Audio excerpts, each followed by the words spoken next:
SBI માટે Amit view લઈ લઈએ. અત્યારે 0.5% ઉપર છે અને અત્યારે ડેઝ હાઈ પર છે 945ના લેવલ્સ પર કારોબાર કરતું આપણને અત્યારે એસબીઆઈ બતાવી રહ્યું છે.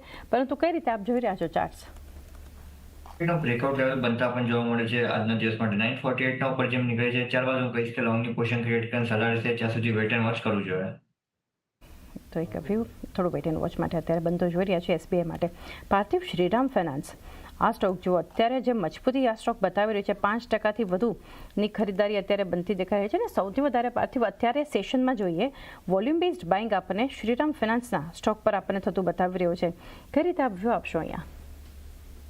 Overall, I believe કે results definitely positive trendમાં છે અને more importantly, I think આપણે જોયું કે જે NBFC space હોય or for more importantly જે regional private sector banks છે એમાં જે રીતે capital infusion હમણાં recently થયું છે makes the market extremely bullish કે આટલું બધું foreign capital જો Indian financial sector attract કરી રહ્યું છે તો આગળ જતા ક્રેડિટ ગ્રોથ revival જોવા મળશે અને growth trends will certainly improve. અને Shriram ફાઇનાન્સની asset quality has held up very very well અને probably if the management is able to raise funds at a lower cost and raise further equity with some prestigious investors તો એના લીધે આપણે જોઈએ છે કે ઘણીવાર આ બધી કંપનીઝમાં એક મેસિવ રી-રેટિંગ જોવા મળતું હોય છે. તો long term outlook definitely positive છે post the numbers in Shriram Finance. તો નંબર્સ બાદ એક શ્રીરામ ફાઇનાન્સ માટે ખાસ કરીને લોંગ ટર્મ આઉટલુક ઘણું પોઝિટિવ બનતું જોઈ રહ્યા છે. અને ઇનફેક્ટ આજે ઓલ ટાઈમ હાઈ પર અત્યારે કાઉન્ટર પહોંચ્યું 791ના. આ સિવાયના સ્ટોક જે અત્યારે ધ્યાનમાં આવી રહ્યા છે મજબૂતી સાથે કે ઇન્ટરગ્લોબ એવિએશન, કિરણ 0.5%ની મજબૂતી સ્ટોક અત્યારે બતાવી રહ્યો છે. ઇન્ડિગોમાં પણ જે અત્યારે ખરીદારી બનતી જોઈ રહ્યા છે આ સ્ટોક પણ ડેઝ હાઈ પર અત્યારે પહોંચ્યો. આપ કઈ રીતે વ્યૂ આપશો અહીંયા? કયા સ્ટોકની વાત કરી રહ્યા છીએ આપણે? ઇન્ટરગ્લોબ એવિએશન, ઇન્ડિગો.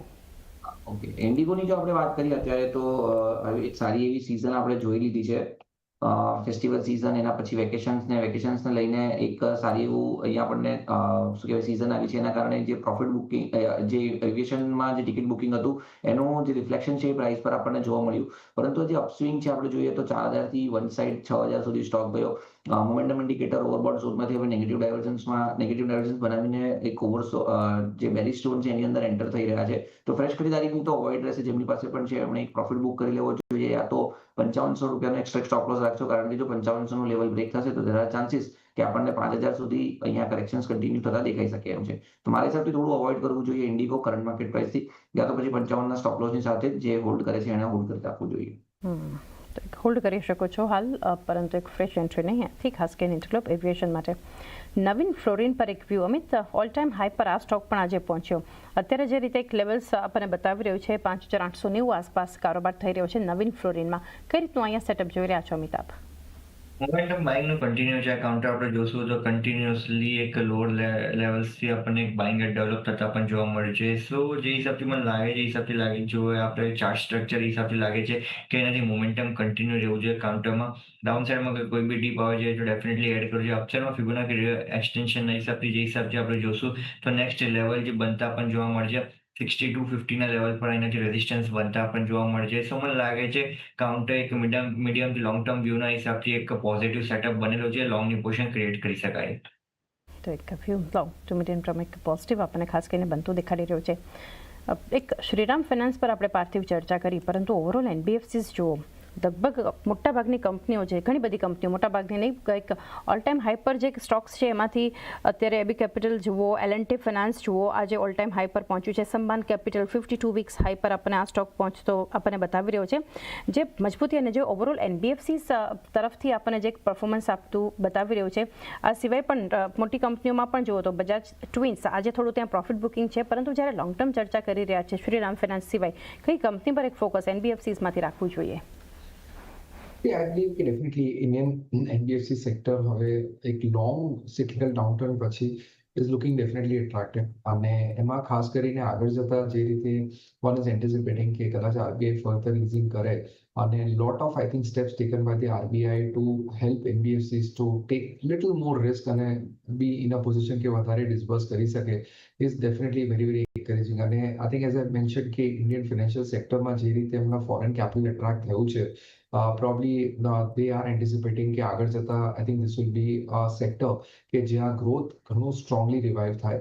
અને હવે જેમ જેમ આપણે જોઈ રહ્યા છે કે પ્રાઇવેટ કેપેક્સ રિવાઇવ થઈ રહ્યું છે અને કન્ઝ્યુમર ક્રેડિટ ઓફટેક વધી રહ્યું છે, તો I think NBFCs tend to be very big beneficiaries of that. એટલે કદાચ એના સંદર્ભમાં આપણે જોઈ રહ્યા છે કે overall NBFC as a whole is doing relatively well. એક વ્યૂ ઓવરઓલ NBFCs માટે પણ એક ઘણો પોઝિટિવ આપણને બનતો જોઈ રહ્યા છે. અન્ય કાઉન્ટર્સ વોલ્યુમ બેઝડ એક્શન જે બતાવી રહ્યા છે એમાંથી વ્યૂ લઈએ. અત્યારે એક ટીટાગઢ રેલ માટેનો વ્યૂ લઈએ. વોલ્યુમ બેઝડ એક્શન નહીં, પરંતુ આ સ્ટોક અત્યારે આપણને એક ફોકસ બનાવતું દેખાડ્યું છે. ટીટાગઢ રેલમાં જે અત્યારે આપણે જોઈ રહ્યા છીએ, ઇનફેક્ટ કિરણ આપની પાસેથી વ્યૂ લઈએ, જે મુંબઈ મેટ્રો લાઇન માટે કંપનીને એક નવો ઓર્ડર 2481 કરોડનો, એટલે એક મોટો ઓર્ડર આપણે કંપની માટે અત્યારે 2.5% મજબૂતી સાથે આપણને જે કારોબાર કરતું બતાવી રહ્યું છે ટીટાગઢ રેલ, કઈ રીતનું સેટઅપ આપ જોઈ રહ્યા છો કિરણ? સો ટીટાગઢ રેલની પણ જો વાત કરીએ તો ઓવરઓલ સ્ટોક પ્રાઇસ છે એક સાઇડવેઝ રેન્જની અંદર ટ્રેડ કરે છે. એક મેસિવ અપસ્વિંગ પછીના જે પ્રોફિટ બુકિંગ આપણે જોયા કે ઓલમોસ્ટ 50% કરતા વધારેનું પ્રોફિટ બુકિંગ, એ પ્રોફિટ બુકિંગ પછી હવે ફરીથી એક અપસ્વિંગની અંદર સ્ટોક રિઝ્યુમ કરી રહ્યો છે. બધી જ ઇમ્પોર્ટન્ટ મૂવિંગ એવરેજના ઉપર ટ્રેડ કરે છે. સો મારા હિસાબથી જ્યાં સુધી હવે નીચેમાં 850નો લેવલ બ્રેક નહીં કરે ત્યાં સુધી ચોક્કસ જ ટીટાગઢને લોંગ કરીને જઈ શકાય છે.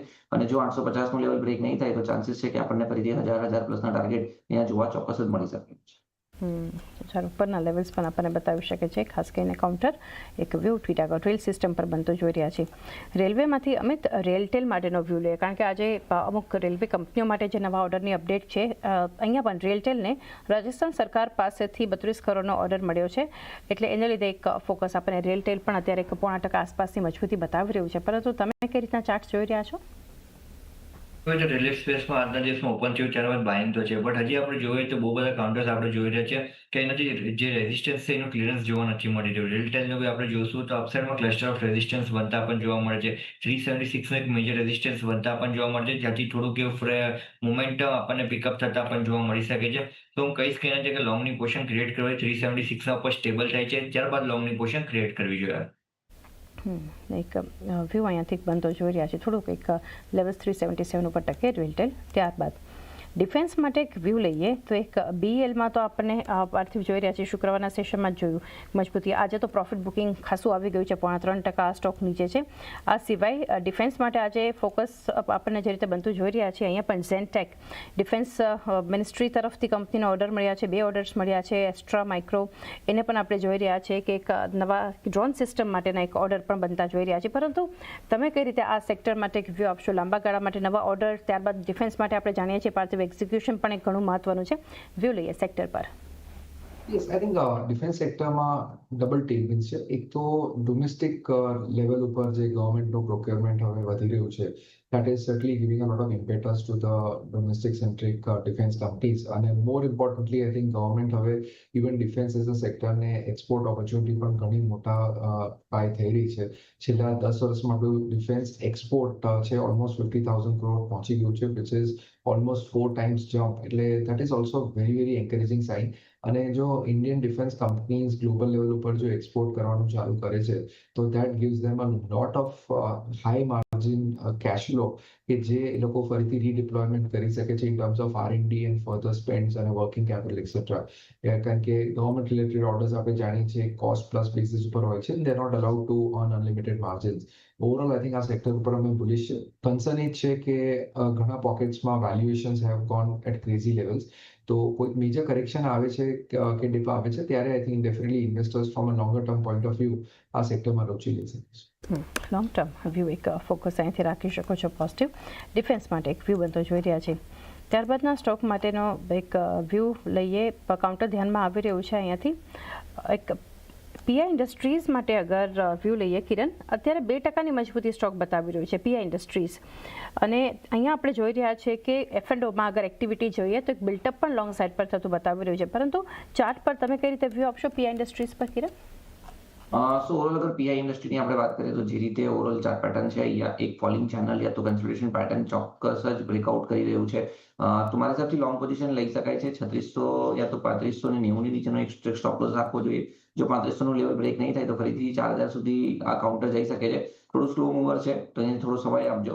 3580ના સ્ટોપ લોસની સાથે ચોક્કસ જ PI ઇન્ડસ્ટ્રી લોંગ કરીને જવું જોઈએ.